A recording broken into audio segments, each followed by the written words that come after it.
하나님의 말씀은 마태복음 21장 12절로 22절이 되겠습니다. 12절로 22절 우리 한 절씩 교독을 하겠습니다. 예수께서 성전에 들어가사 성전 안에서 매매하는 모든 자를 내어 쫓으시며 돈 바꾸는 자들의 상과 비둘기 파는 자들의 의자를 둘러 엎으시고 저희에게 이르시되 기록된 바 내 집은 기도하는 집이라 일컬음을 받으리라 하였거늘 너희는 강도의 구려를 만드는도다 하시니라. 소경과 저런 자들이 성전에서 예수께 나오매 고쳐주시니 대제사장들과 서기관들이 예수의 하시는 이상한 일과 또 성전에서 소리질러 호산나 다윗의 자손이여 하는 아이들을 보고 분하여 예수께 말하되 저희의 하는 말을 듣느뇨. 예수께서 가라사대 그렇다.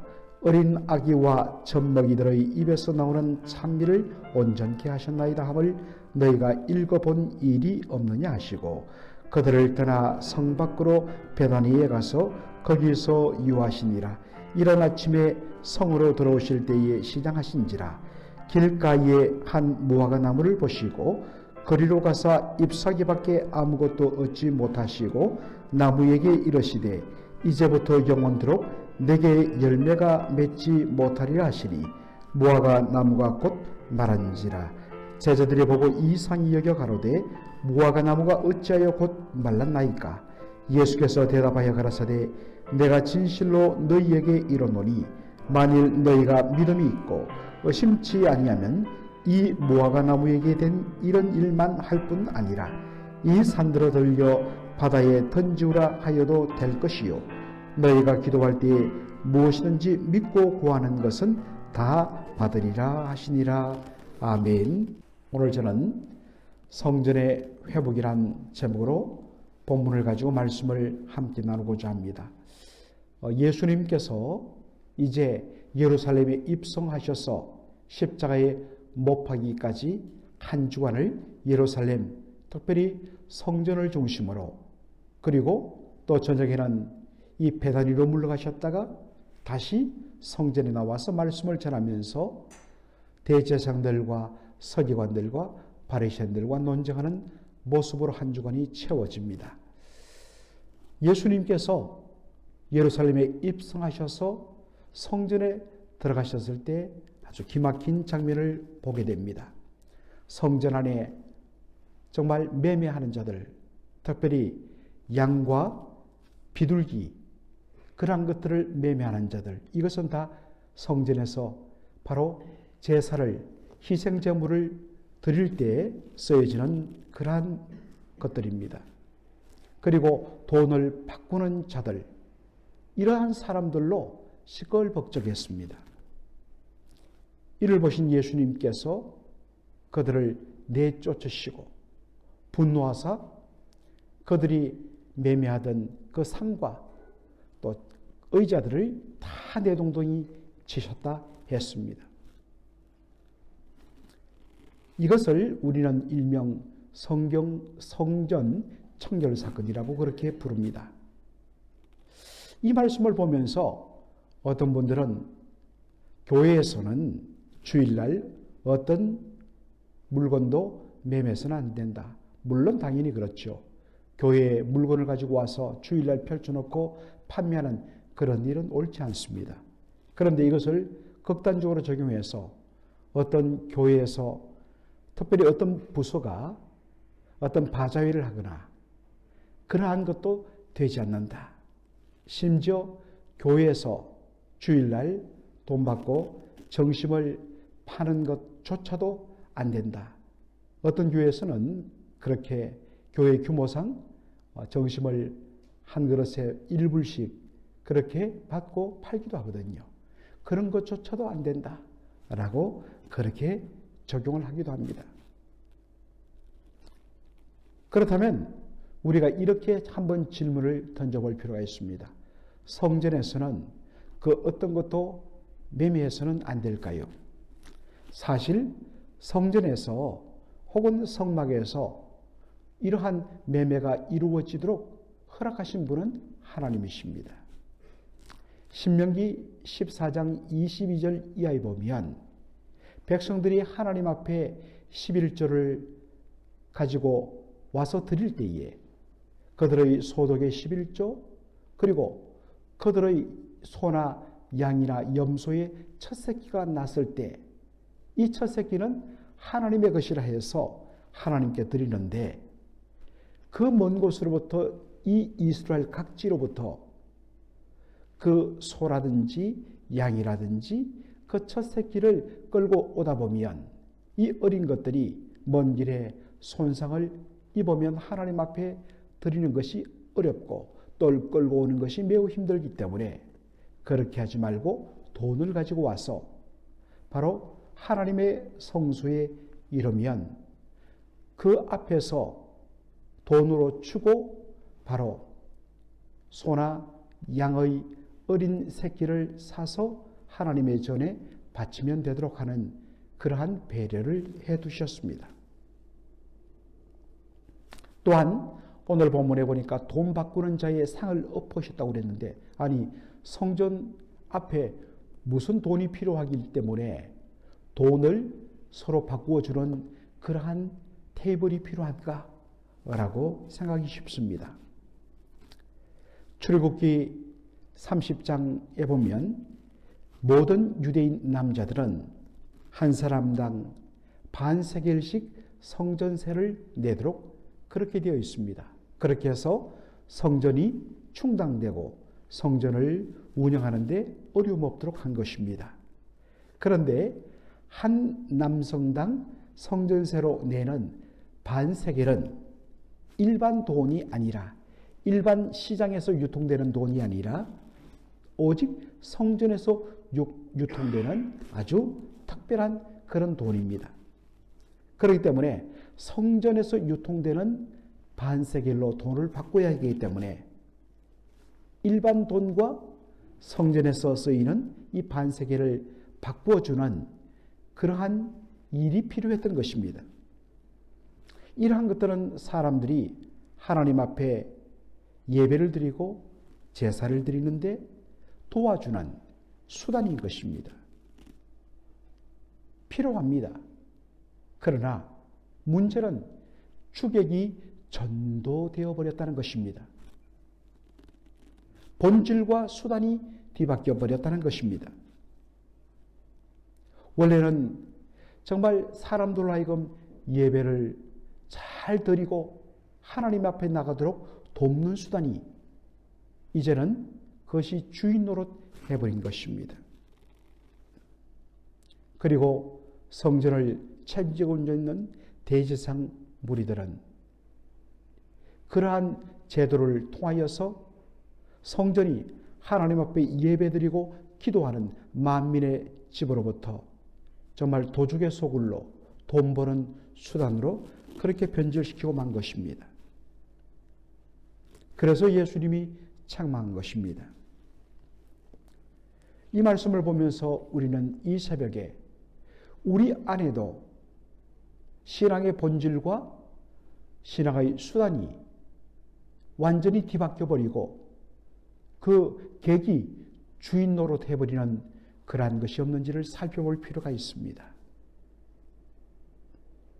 예를 들어서 우리가 예배를 생각할 때에 예배란 그 자체는 바로 하나님 한 분만을 바라보며 신령과 진정으로 드리는 것입니다. 예배 자체가 중요합니다. 그런데 어느 순간부터 예배를 질서 있게 드리기 위해서 그렇게 만들어 놓은 그런 순서라든지 포맷이 어느 순간부터 하나님께 영광을 돌리는 그 이상의 가치를 두고 그 순서와 그 형식에 목을 메어버리는 어떠한 지금까지 우리가 해왔던 순서와 형식이 아니면 그것은 잘못되었다면서 그 형식과 포맷만을 절대시하는 그런 우를 범하게 되는 것입니다. 그렇게 되면 예배의 본질인 신령과 진정으로 하나님 한 분만을 바라보는 그 예배는 사라지고 마는 것입니다. 초대교회를 보면 아주 예배는 단순화했습니다. 말씀과 기도와 찬미, 이것만 된다면 거기에 순서가 조금 다르고 더해지고 빼는 것 문제시 하지 않았습니다. 왜냐하면 예배의 본질이 중요하기 때문입니다. 하나님의 임재와 은혜를 사모하기보다는 예배의 외형에만 매달리는 그러한 어리석음에 우리가 빠지지 않도록 항상 주의해야 하는 것입니다. 예수님께서 바로 대제사장들과 서기관들과 논쟁을 합니다. 그리고 예수님께서 이제 저녁이 되어서 성전에서 가까운, 예루살렘 성전에서 가까운 베다니라는 동네로 물러갔죠. 이 베다니는 우리가 요한복음 11장에서 보는 대로 나사로와 그의 여동생들 마르다와 마리아가 살고 있는 그러한 집이 있는 곳입니다. 아마도 예수님께서 이 나사로와 마리아 마르다 자매의 집에서 기거하셨던 것 같습니다. 다음 날 이른 아침에 예수님께서 또다시 성전에 나가 사람들을 가르치러 가시는데 이런 아침이다 보니까 시장기가 느껴졌습니다. 그래서 혹 배고픔을 채울 것이 없느냐 두리번거리고 있는데 바로 길가에 무화과 나무 한 그루가 보였습니다. 보니까 잎이 무성했습니다. 그래서 무슨 열매가 있나 싶어 살펴봤더니 잎만 무성할 뿐이고 아무것도 맺혀지지 않았습니다. 그때 예수님께서 노하시면서 영원히 열매를 맺히지 못하리라 그렇게 선포하셨습니다. 그러자 무화과 나무가 이내 말라버리고 말았습니다. 그런데 같은 사건을 기록한 마가복음 11장 3절에는 그 무화과 나무에 대해서 이렇게 묘사하고 있습니다. 이는 무화과의 때가 아님이라. 아직 무화과 나무에 열매가 맺을 때가 아니라 했습니다. 그러면 이 말씀을 보면서 우리는 질문을 던질 수밖에 없습니다. 아직 무화과의 때가 아닌데 왜 예수님은 열매가 없다고, 아직은 때가 아닌데 왜 열매가 없다고, 잎만 무성하다고 분노하시면서 무화과 나무를 저주하셨을까? 어떤 사람들은 우리의 일반적인 현상들, 특별히 우리 남성분들, 저도 마찬가지입니다만 배고픔을 잘 참지 못합니다. 배고프면 굉장히 예민해집니다. 괜히 신경질이 나기도 합니다. 마치 우리의 일반적인 그러한 형편을 들어서 마치 예수님께서 이른 아침에 신앙길을 느꼈는데 배고픔을 채우기 위해서 뭔가를 찾다가 아무것도 없으니까 에라이 모르겠다, 화가 나서 냅다 저주했다. 그렇게 생각할 수도 있습니다. 그러나 그렇지 않습니다. 여러분, 이 팔레스타인 지역의 무화과 나무는 1년에 보통 두세 차례 열매를 맺는다고 합니다. 그런데 바로 예수님께서 지금 성전에서 마지막 일주일 보내는 이 3월부터 4월, 6월절이 들어있는 이 기간에는 무화과 나무가 열매를 맺히는데 이것을 이스라엘 사람들은 파게라는 이름으로 그 열매 이름을 붙입니다. 3월과 4월 사이에 열매를 맺는 이 무화과 나무 열매 파게는 맛이 없어서 주로 가난한 사람들이 허기진 배를 달래기 위해서 따먹는 그러한 열매입니다. 그리고 이 3, 4월에 맺혀지는 파게라는 맛없는 열매가 떨어지고 나면 이제 6월부터 시작하여서 정말 우리가 생각하는 이른바 그 무화과, 아주 이 검은 빛깔의 금보라 빛깔의 아주 달콤하고 맛있는 튼실한 무화과 나무 열매가 맺히는데 이것을 테나라고 유대 사람들은 부르고 있습니다. 따라서 예수님께서 처음 찾으신 열매는 바로 3월과 4월 사이에 맺히는 맛없는 그러나 시장길을 갈래만한 파게를 찾으신 것입니다. 그런데 이상하게도 이 나무는 잎은 무성한데 맛없는 열매인 파게조차 맺히지 못했습니다. 이것을 보시고 예수님께서 저주를 하신 것입니다. 여러분, 예수님께서 왜 그렇게 하셨을까요? 이것은 단순히 예수님이 시장길을 넣겠는데 아무 열매가 없어서 속이 상해서 신경질이 나서 그렇게 하신 것이 아닙니다. 여기는 예수님의 특별한 의도가 있습니다. 구약에서 무화과는 이스라엘을 상징합니다. 현재 이스라엘 백성들, 유대인들 성전을 가지고 있고 성전에서 화려한 종교 의식은 가지고 있지만 그 속에 진정 참된 하나님 경외와 하나님을 높이는 사랑은 빠져버린 삶이었습니다. 하나님의 선밀이라는 자기 자랑과 자기 의로 충만한 그러한 모습, 마치 잎은 무성하지만 열매는 없는 무화과 나무와 다를 바가 없었던 것입니다. 이에 대하여 하나님께서 저주하시고 심판하신 것입니다. 사랑하는 성도 여러분, 지금 우리의 모습은 어떻습니까? 예수님께서는 우리에 대하여 그 나무는 그 열매로 알지니라고 말씀하셨습니다. 그런데 겉으로 보기에는 잎도 무성한 것 같은데 열매가 없는, 경건의 모양은 있는데 경건의 능력은 상실한 우리의 모습 아닌지, 바로 우리 자신을 돌아볼 필요가 있습니다.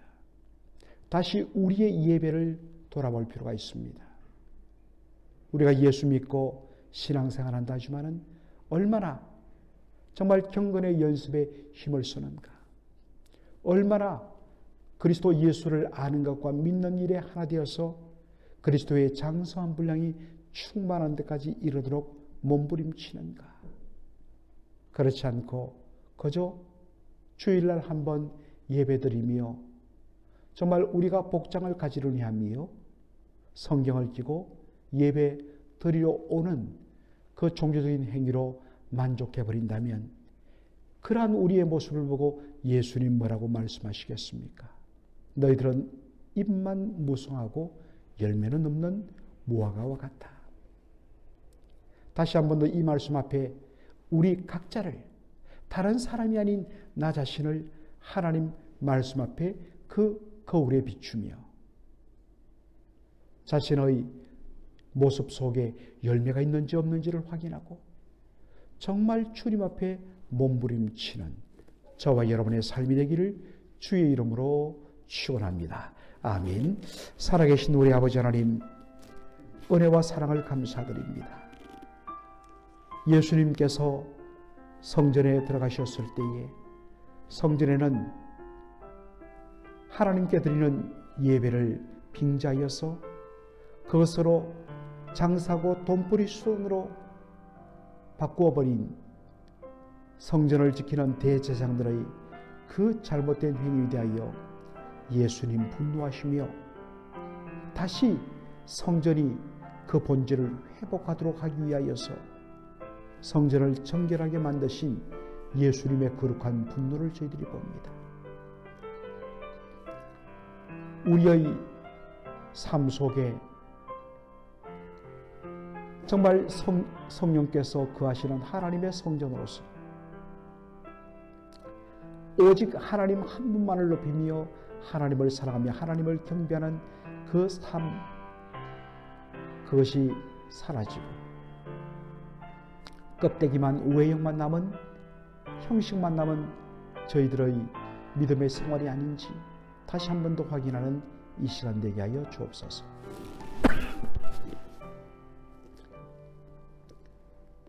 잎만 무성하고 열매가 하나도 없는 무화과 나무를 향하여서 저주하였던 주님을 바라보면서